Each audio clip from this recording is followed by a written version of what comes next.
वहीं बड़ी खबर है, बातचीत के बीच ईरान का भड़का हुआ एक्शन और हॉर्मूज के सभी समुद्री रास्ते फिर बंद। जहां ईरान की सेंट्रल मिलिट्री कमान का यह एक्शन है, लेबनान में आईडीएफ के हमलों से ईरान और ज्यादा भड़क गया है। लेबनान पर हमले, एमओयू की शर्त का उल्लंघन।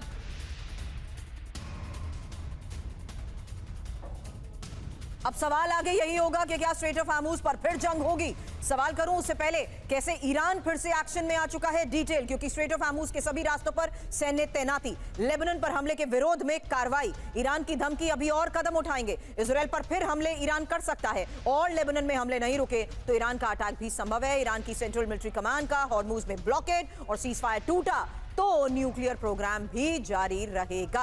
यही प्रेस टीवी की रिपोर्ट में दावा किया गया है, लेकिन हॉर्मूज में ईरान की नाकेबंदी का कोई असर नहीं हो रहा है। ईरान की नाकेबंदी पर अमेरिका ये दावा कर रहा है। हॉर्मूज में जहाजों का ट्रैफिक सामान्य है। 24 घंटे में 55 कार्गो जहाज हॉर्मूज से गुजरे हैं।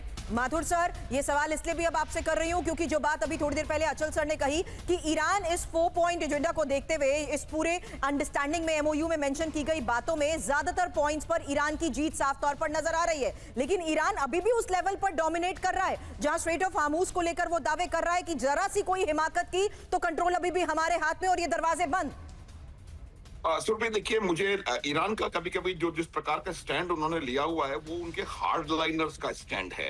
ये उन लोगों का स्टैंड है जिन्होंने अपने सुप्रीम कमांडर को मरते हुए देखा है, अपने शायद पूरे परिवार को मरते हुए देखा है, और उनका स्टैंड है कि वो किसी भी प्रकार से झुकेंगे नहीं। मैं इतना बता सकता हूं सुरभि, ये जो सो कॉल्ड डील या एमओयू है, ये पूरी तरह से ईरान के पक्ष में लोडेड है। सिर्फ 1 या 2 इश्यूज ऐसे हैं जहां पर ऐसा लगता है कि अमेरिका भी थोड़ा बहुत अपना ले रहा है। पूरी तरह से लोडेड है। इफ यू वांट, एक एक करके 14 के 14 इश्यूज हम डिस्कस कर सकते हैं, बिल्कुल। तो जहां तक सवाल ईरान का है, अब उनको पारदर्शिता दिखानी पड़ेगी। अब उनको ये देखना पड़ेगा कि कैसे वो इसको कर लेते हैं। आप देखिए, जितने पैसे इनको कहां से आ रहे हैं इज नॉट ए इशू। जितने पैसे इनके लिए सेट असाइड किए गए हैं, वो पैसे उनके जीडीपी से ज्यादा है।